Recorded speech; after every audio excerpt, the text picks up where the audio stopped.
Okay. Assalamu alaikum wa rahmatullah. Welcome to another episode of the LDM Show. We're back with Brother Hamza. Assalamu alaikum, bro. Wa alaikum assalam wa How are you? rahmatullah. You good? Very good. Mashallah. Alhamdulillah. Okay, so bro, this week's show, inshallah, we're going to be discussing, does science lead to atheism? Yes. Right. So what's your take on it? Does science lead to atheism?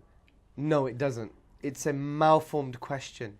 The reason I'm saying this is because we have to understand what science is. I know, yes, science, we have keyhole surgery, we are taking videos, and we have technology in the iPhone and BlackBerry and all this technology. Alhamdulillah. But it doesn't follow now, since we're getting so many benefits from science, therefore, God doesn't exist, because we have this kind of socialization that since science is doing everything for us, we don't need God anymore, right? And that's a bit of a social fallacy in a way.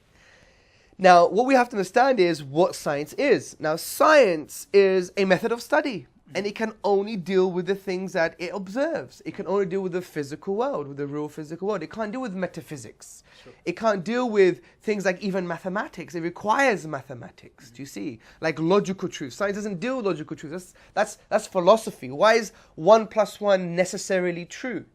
That's beyond the scientific method, do you see? Right. So science, from that perspective, heavily relies on a certain worldview and a certain method, if you like, of thinking.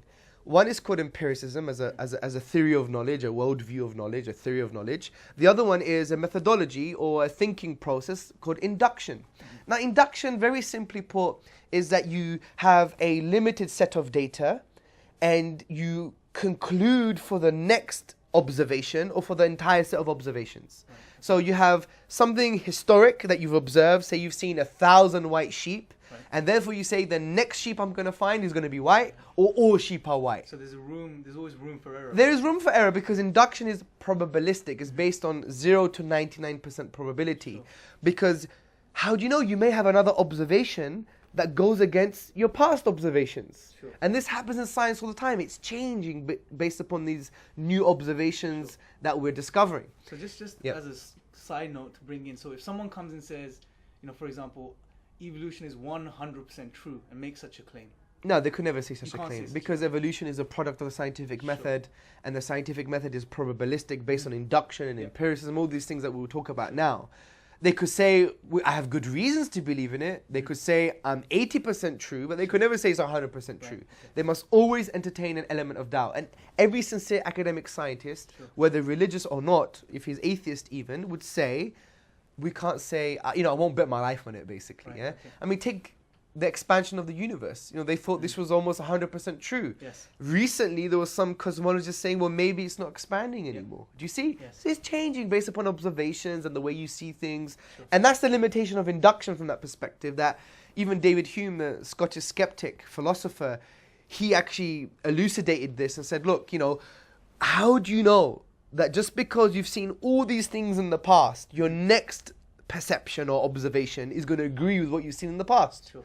It may not. It may agree with the past observations, or it may not. But usually, sometimes it doesn't, sometimes it does. Right.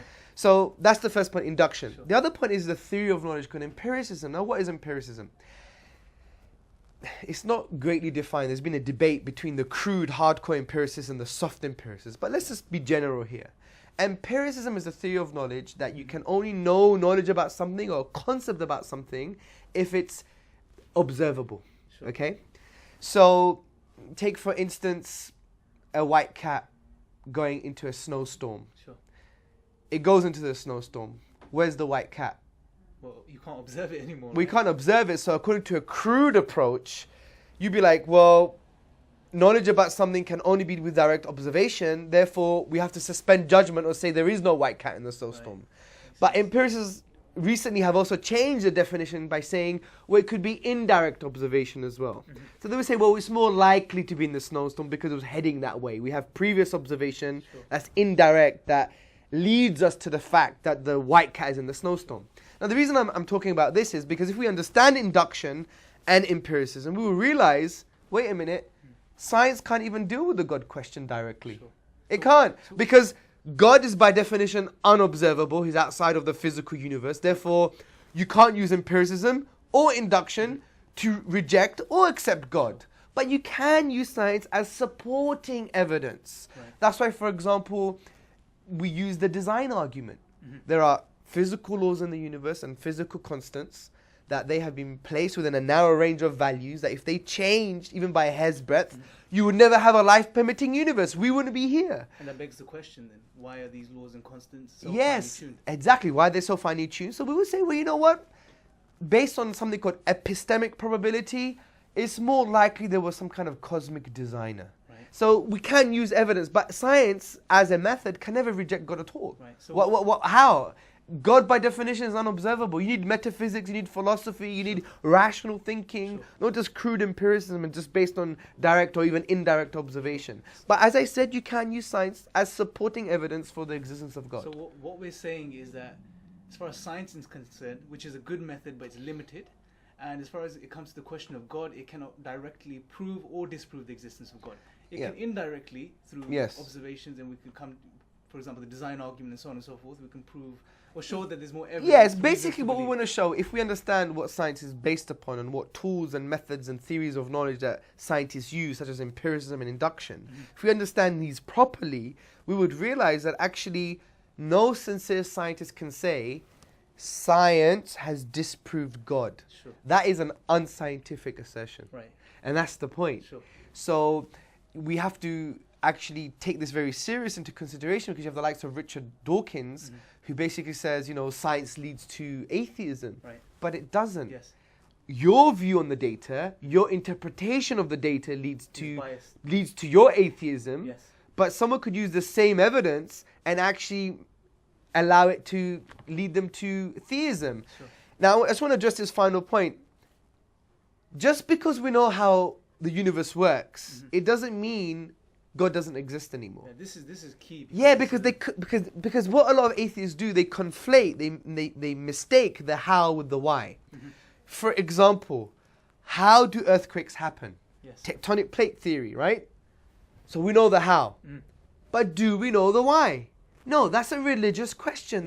For example, Islam would say maybe God has done this to test us, to see if we are compassionate enough to help the victims, for example. Take another example. The car.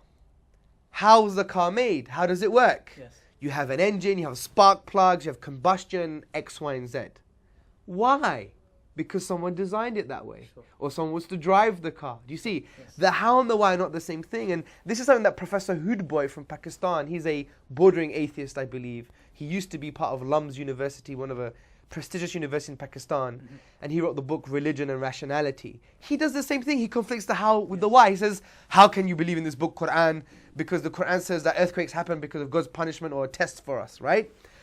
And he says, but we know now it's because of tectonic plate theory. I said, hey, hold on a second, that's a fallacy. You're conflating the how with the why. Because, take for example, my children. How did my wife give birth? How did she give birth? We have the sperm that mixes with the egg, it forms a blastocyst, it sinks into uterine wall, and you have the process of embryology, right? That's the how. But why is because I find her attractive, mate. Yes. Or because she's my wife. And I'm human, right? That's the why. So the how and the why are two different things. And you know what was so funny? They do this all the time. Even Ian Bryce, he's the vice chairman for the head of the Secular Society or something, or the Secular Party in Australia, in Sydney. He did the same thing. He said, we know the 4 laws of nature. God doesn't exist. Well, we appreciate the 4 laws of nature. And God uses them to bring about his will. Yes. So you're conflating the how with the why again. So that's very important. So just to clarify, just because we understand how certain things may function. Are you clarifying because you think I'm too complicated? No, I'm just. Are you clarifying because you think I can't communicate with people? Just to reinforce the point, inshallah. Are you being so rude? No, of course not. But just to end, inshallah, is what we're saying is just because we understand the process of how something may work, it doesn't mean there's no external agency in control of the whole process. Well, it doesn't negate the why. Okay, that's sure. the point. Okay. So don't mix the how with the why. Jazakallah khair, brother. No, anytime. Assalamu alaikum.